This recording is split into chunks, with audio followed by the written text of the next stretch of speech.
All right, so we're into the new year, and oftentimes around this time of year, we start to really reflect on the habits with intentions, New Year's resolutions. Everybody's typically either wanting to create or get rid of an undesirable habit. So I think habits is an excellent topic for us to discuss today.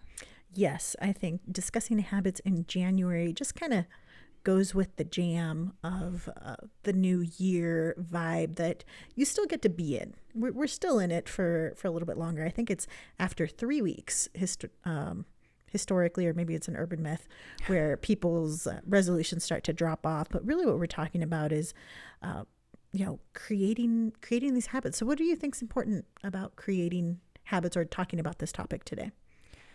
Well, I kind of just mentioned it, which is like for me at this point of the year, I'm really looking at some of the habits that I either want to form. I know you talked about creating habits, but there are even some habits that I've wanted to break. And so this past year, I quit smoking. And so I had picked up smoking back in 2019. Ugh, I know it's a disgusting habit, but in 2021 is actually where I broke it. So it's just kind of like looking at what I'm doing, because I know habits are on autopilot. We don't even know that we're doing it.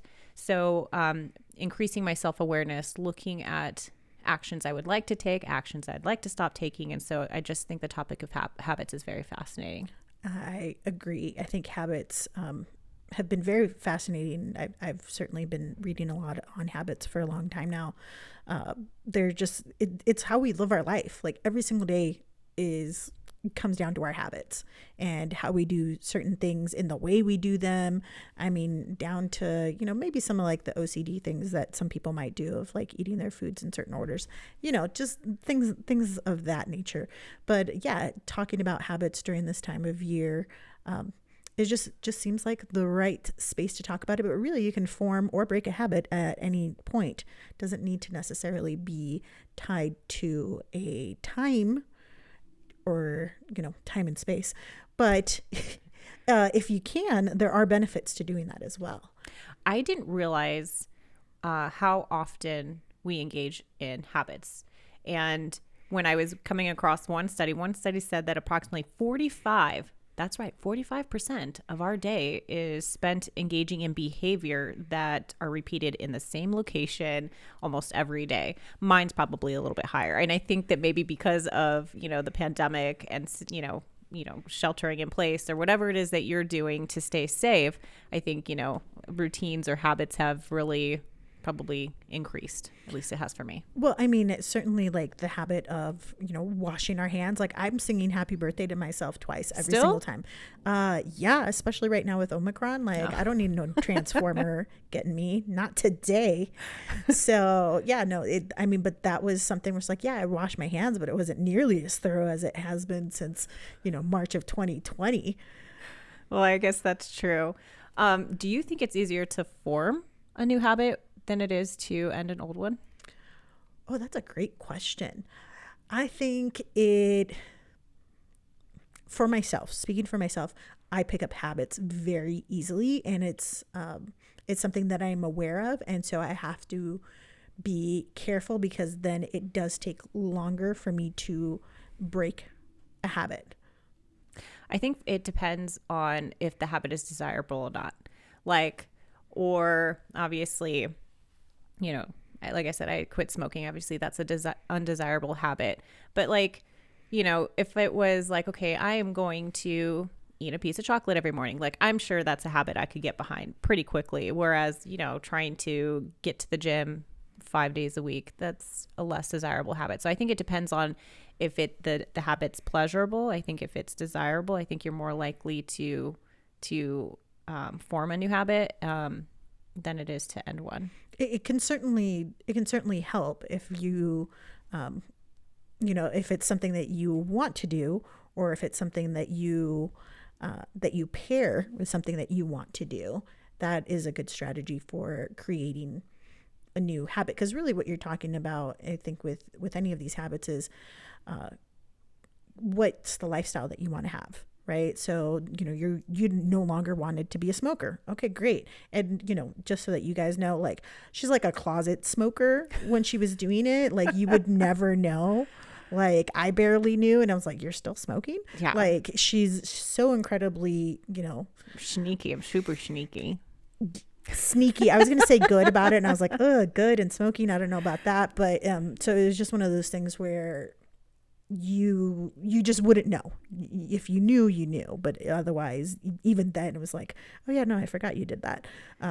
Is how not obvious that habit was, right? And a lot of our habits aren't obvious to other people. There might be some things that you don't realize that you're doing all the time. But like for me, the habit that I have come into is this fucking nitro cold brew you're welcome. habit that I now realize there's actually a distinction between the Albertson Starbucks and the regular Starbucks at the gym. Yes. And one is way better than the other. I'm just going to come out and say it. So, yeah, this is not an ad, but we are not sponsored by Starbucks yet. Yet. If you know somebody, hit me up. But yeah, so it's one of those things that like I picked up that habit super fast. And so I know it will take time to not have that habit anymore. And so something is going to need to break for that. And I keep saying it's going to be when I get to the end of my gift card. Mm-hmm. And then my gift card keeps getting refilled. That's weird how that happens. So weird that my gift card does not seem to have a bottom. It does. I just keep refilling it.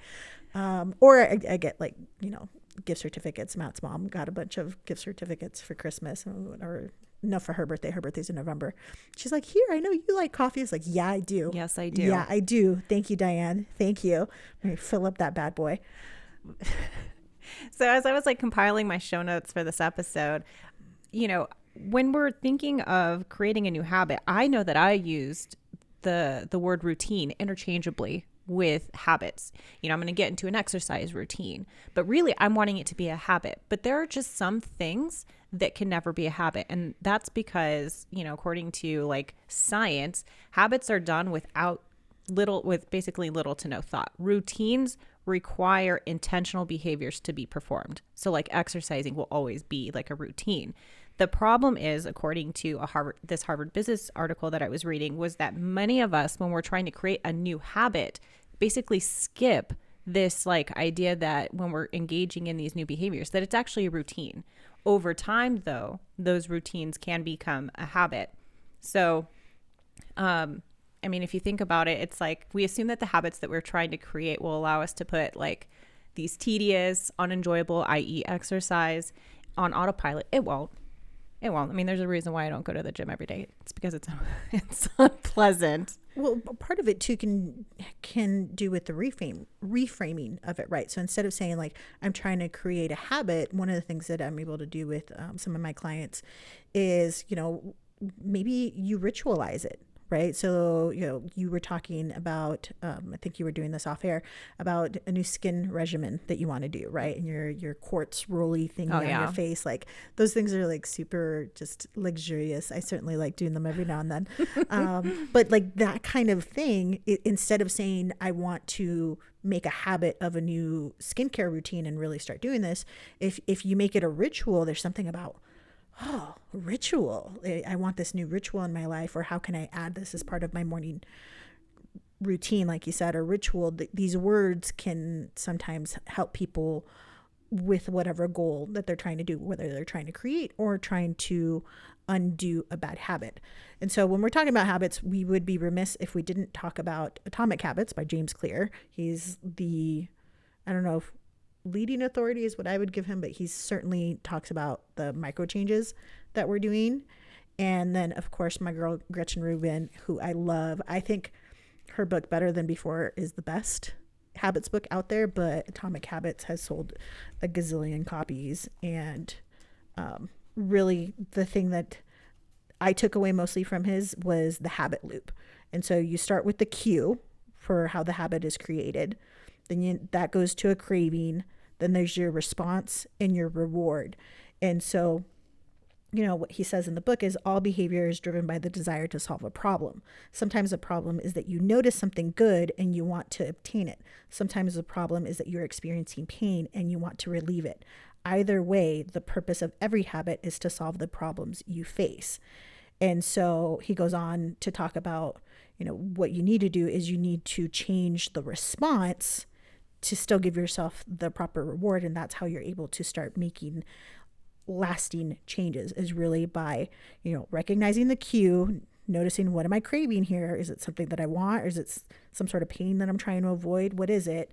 And your response is really the key to changing your habits. I also came across the habit loop, but from a different author. The author that I came across was Charles Duhigg, and he explores why we do what we do in his book, The Power of Habit. And according to Charles, every habit begins with the psychological pattern called the habit loop. And I'm assuming it's probably a derivative off of James Clear's work. But he has, instead of 4, it's 3. So he has the cue, the response, the reward. And so the cue, again, it triggers your brain into initiating that behavior in some way. The response, again, like you said, is the behavior itself. And then the reward is something that your brain likes and enables it to remember that habit loop in the future and increases your chances of initiating that behavior again. So if we're looking at my smoking analogy here, so for my fellow smokers, you'd understand. So the cue or the trigger is stress for me. I would often, if it was at work, a relationship woe, whatever it was, that stress would just basically ball up in me. And so my response would be to smoke a cigarette. And that reward was basically a temporary reduction in stress. And so again, anytime that cue, i.e. stress, happened, I was just in this endless cycle, this loop. And I think what's nice about understanding this habit loop is it helps you increase your self-awareness. Okay, knowing that stress triggers me, like you had mentioned, Cydia, I need to change my response. Rather than smoking a cigarette, maybe I just need to walk away and not work for 15 minutes, or go listen to an audiobook, or just go outside for a brisk walk, go get the mail, whatever that is. Changing the response, because it will still, temporarily reduce my stress level because I'm not in that space anymore. So I think that self-awareness piece is probably the greatest thing that I've gotten from just learning a little bit more about this habit loop. Yeah. And I do think that the habit loop, I did read his book as well. There's a lot of books on habits right now. And so that's what I was like, it's one that didn't stick out to me. Sorry. But that's because I've already been reading some of these things. And so, just the reminder, our habits are so strong because what you've done is you have created this neural pathway in your brain of this is what you're going to do. And your brain actually wants to do the easiest thing possible. And so, I just remember this time that Melissa and I had decided, after we work out, we do weight training 3 times a week. After we do that, we are going to do cardio is what we had told ourselves. Okay. And so we did it for 1 or 2 times. And then we had created such a strong cue that we just go straight to coffee to get our cafecito afterwards, that we were walking out and we'd be halfway to our cars. Halfway to the car. And it was like, hey, didn't we say we were going to go do cardio? It's like, fuck, man. Yeah, we're already here. We're already halfway outside. Let's just go get cafecito. And we've never gone back. We've never looked back. We've never gone back to trying it again because it is just one of those things that's super, super entrenched in us. Once you start doing that, so that's why these habits or routines or however you want to look at them can be dangerous because your autopilot is basically what they came down to. At the beginning, it can seem like this is very difficult to form this new habit of, exercising consistently. I can say, honestly, I've exercised consistently since 2014. Does that mean 5 days a week? Not right now. It changes. Right now, it means more like 3 to 4 days. And I'll get back up to it. Sometimes it could be 6 days a week because I feel like walking more.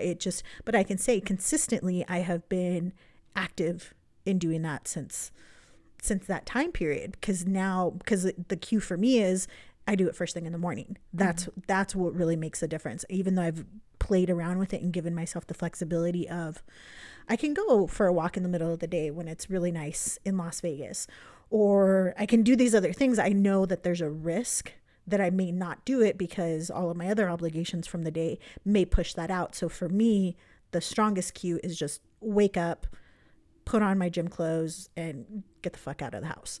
I really like that you're bringing up the point that you're basically fighting against science when you're trying to create a new habit or break an old one. So with that said, I think it's important to just share that it's okay if you stumble and to give yourself some grace. I was reading one academic journal and they wrote the pervasive effect of habits in everyday behavior is key to understanding the difficulty people frequently experience in changing their behavior. Failure to change does not necessarily indicate poor willpower or insufficient understanding, but rather speaks to the power of situations to trigger past responses. Habits keep us doing what we've always done despite our best intentions to act otherwise. And once I read that, that really resonated with me because I tell you, when I was trying to quit smoking, I didn't do it the first time. I was like, okay, well, I'll buy, the gum and I'll buy the patches and I'll do this and do that. And then I found myself like, well, I'll just keep a pack, for like the really stressful times.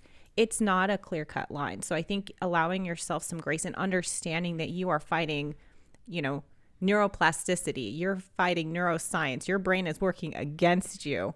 It kind of helps, forgiving yourself a little bit if you stumble. I love that you bring that up because it really is talking about this thing that we like to talk about here, self-compassion, and really not beating yourself up over the fact that, hey, you are stumbling on that habit or, that you did go back and it took you some time to smoke. Once upon a time, I was a smoker. I picked up that habit this is going to sound super bougie. When I was studying abroad in Europe and I picked it up in Prague and I was rolling my own cigarettes by the end of the summer, like you can just imagine me. All I was missing was like a little beret. I'm just imagining you are wearing one. Right now I'm wearing like a striped shirt. Like all I'm missing right now is like a red beret and being like, let me tell you about the time I was smoking in Paris and just, yes, the Eiffel Tower. Oh, eating my croissant. Yeah. That's basically what was going down. Oh my God. But what I did was I picked up this habit and I smoked all through my 3L year, third year law school. And I would go and I was like now hanging out with the smokers. They're like, what do you do in here? Because I hadn't smoked the first 2 years. It's like, oh, like whatever. And I'd been like a social smoker before. Like, oh my God, I'm so drunk now. I'm a cigarette. I was that girl. And aren't we all? Yeah. We are all that girl at some point. Yes. And so I was doing that kind of stuff. And then I was like, I'm going to quit after the bar. I'm going to quit after the bar. I'm going to quit after the bar. And for me, sometimes, not all the time, I can just decide to do something and I'm just done. And so after I was done with the bar exam, I stopped smoking. I didn't need patches. I didn't need to like wean myself off. I didn't need to do any of these things. I just decided, and it was the same thing I did with drinking soda. I just decided at some point in high school, I don't drink soda, and I stopped. I wonder why that is, because this was not my first go round with the cigarette pack. So in high school, I was also a smoker. And then one day I was just like, I don't want to do this anymore. And I stopped. So I don't know what's going on inside our brains. It's like some things are just harder to give up than others, or maybe it's the timing. Maybe you have better coping skills, or maybe you're substituting that response with something else when that cue is triggered. Who knows? Well, and that's why at the beginning I was talking about, we're talking about this topic in January. Like I can pick up a habit whenever, which is also why I can also make a, goal or resolution whenever, because I just have this, this ability of like, oh, okay, no, this is what I want to do. And just knowing that it is a conscious effort. But that's also why I really like Better Than Before from Gretchen Rubin, because she talks about the different strategies. She's not just talking about, she talks about how you form the habits and all of that, but she gives you actual, pillars of habits. When's the best time to begin a habit? The things that you need to be looking out for yourself, like loophole spotting, which I really like, because it's like, oh, okay. So she talks about like the strategy of pairing, right? So if you don't like exercise, but you pair it with your favorite crime show. Okay. That's actually, I was just going to say like with my favorite like murder podcast or something like that. Absolutely. Yeah. Then that gives you the reward. And so like for me, when I started working out, Supernatural is being played on TNT all the time. And I would think to myself, it is disrespectful if I walk away from this episode. So I would finish the full hour of cardio because I was watching this episode, and it, was something fun that I enjoyed doing. Funny enough, I got sidetracked. I was listening to a book on the treadmill this morning. I know. And Law and Order SVU sucked me in. Okay, it always does. No, it doesn't. It stopped sucking me in. All Law and Orders stopped sucking me in. Once you became an attorney? Yes. Once I was in law school, I could no longer watch them the same way as I had before. And so that for me is a moment, guys. It is a moment right now. But I think, before you get into the strategies, though, I think that there's so many things that an individual needs to do even before they even look at the different strategies, because we talk a lot about intention here on the show, and I think setting your intention, and you're really good about reminding me like about intentions. It's like, what is it that you're trying to achieve and why? And then whatever routine you decide to nurture, be realistic about the process and understand that it's going to require like self-discipline, time, and commitment. I think understanding the why is super important. I wanted to quit smoking because I was tired of smelling like an ashtray. I also noticed that I was running and stuff. I was having difficulty breathing, and I have asthma. So hello, what the hell was I doing? Right. So I just really wanted to get healthier. So I was really looking at that, and then prepare for roadblocks. So, my cue, coming back was stress. Hello, life is full of stress. Being an adult sucks. I think you and I agreed we would give it a 0 stars. We would not recommend to anybody. Would not recommend, no. But, stress is going to be everywhere. So what do you do to prepare yourself for these roadblocks? And I think, sharing it with friends and stuff too, like letting like, hey, I'm going to quit smoking. So if you see me like itching for a cigarette, like, tell me now. Slap it out of my hand. Slap it out of your hand. Yeah. Public declarations can be very powerful in keeping us accountable, because if we've said, I'm going to, for example, NaNoWriMo is in November. If you guys are looking to write a book, it is a global challenge where everybody writes, I think it's 1,600 words a day. And at the end of November, you will have a manuscript is really what it is. Part of what they have you do, though, is declare, I am going to participate in NaNoWriMo. And part of that has to do with this psychology of if you declare it out to the world, to people, they're going to hold you accountable, but you're also going to hold yourself accountable in doing this, because you're going to say, well, I said this, and we don't want to look bad, not only in the eyes of others, but in our own eyes. And so if we say, oh, this is what I'm going to do, it's going to be harder for you to break your own word. Now, that's not to say that that goes for everybody. There are certainly different tendencies that we have that may make it a little bit harder to keep our words to ourselves and much easier to keep the word to somebody else. So you definitely want to be able to know, where do you fall in the, am I somebody who does better with outside accountability because I don't want to let someone down, or no, I'm fine, I can totally do it myself. Like, Matt's kind of like that. He can just decide to do something and doesn't need any outside accountability. He can just kind of do it. It's like, I need to know the why behind it.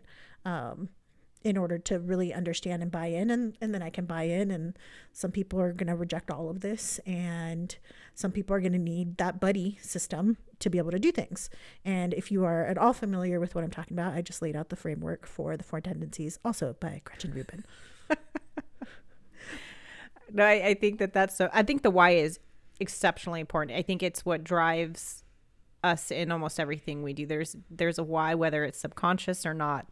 But understanding or building that self-awareness, creating that intention, understanding your why helps lay the groundwork for basically, creating or establishing a new habit. And I know that you had talked about temptation bundling, which, works really well. Again, you gave the wonderful example of being on the treadmill, doing cardio while listening to like your favorite podcast, i.e. Pivotal Moments.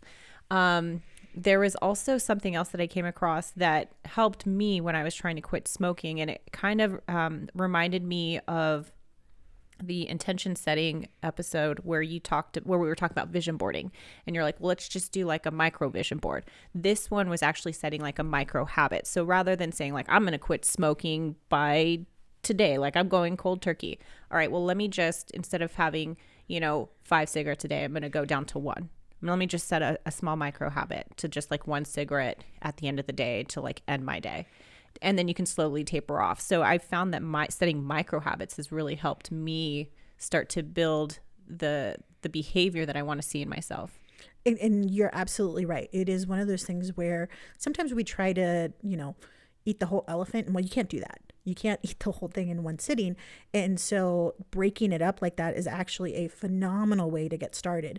If you want to, start with like running a 5K, right? They've got the great app from Couch to 5K, I think is what it is. Yeah. Mm-hmm. And so it's been a long time since I've used this app, but you don't start off running a 5K immediately. No, it's little by little. It's like, okay, well, let's start by running 30 seconds and then walking for 2 minutes, running 30 seconds and then walking for 2 minutes. And then you start building and building and building until, you should be able to run the 5K fully. I think I've done that once. Probably not. I'm more of a like walker kind of person, but it's the same thing. It's this, rather than saying I'm going to exercise every day for an hour, start by I'm going to exercise, and whether that's 5 minutes or I'm going to move. And then you start building up to that, to what it is that you eventually want, which is in your case, not smoking, mm-hmm. by tapering it off. That was the same thing I'd done with caffeine. I had stopped drinking. I stopped like hard stop on coffee back in 2013. But before then I'd realized, I'm drinking a lot of coffee. So I started reducing it down to 1 cup.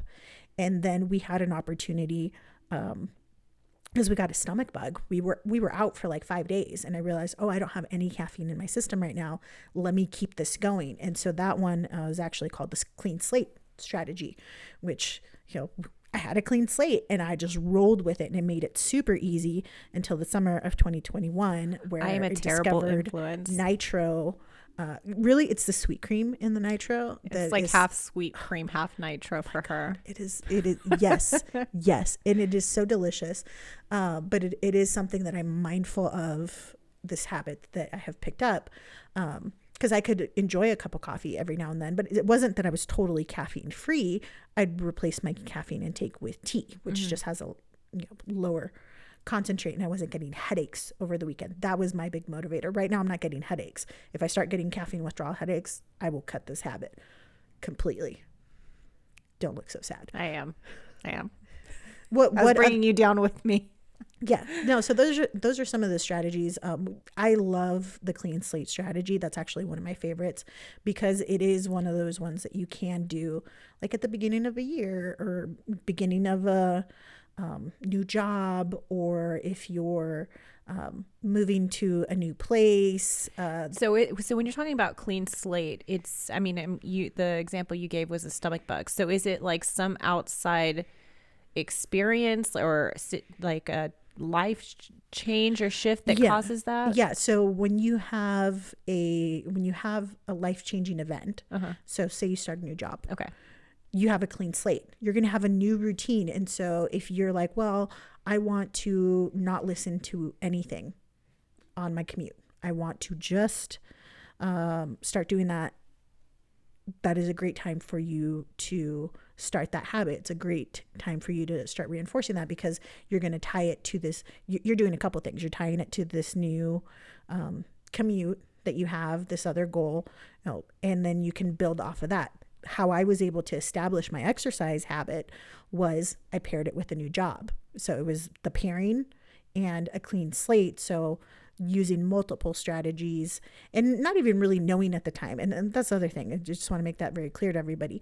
These things are now names that I have for a lot of these things. Sometimes it just happens. Sometimes you also get, moments of inspiration where you're like, fuck that. I'm not going to do that anymore. Like, say you overspend on something, or you burn yourself on the stove, right? Like you're going to have that moment where you're going to be like, yeah, I'm not doing that again. These are things that as you recognize them, you're like, oh, that's what I'm doing. Like the strategy of pairing, or I think you called it temptation bundling. Mm-hmm.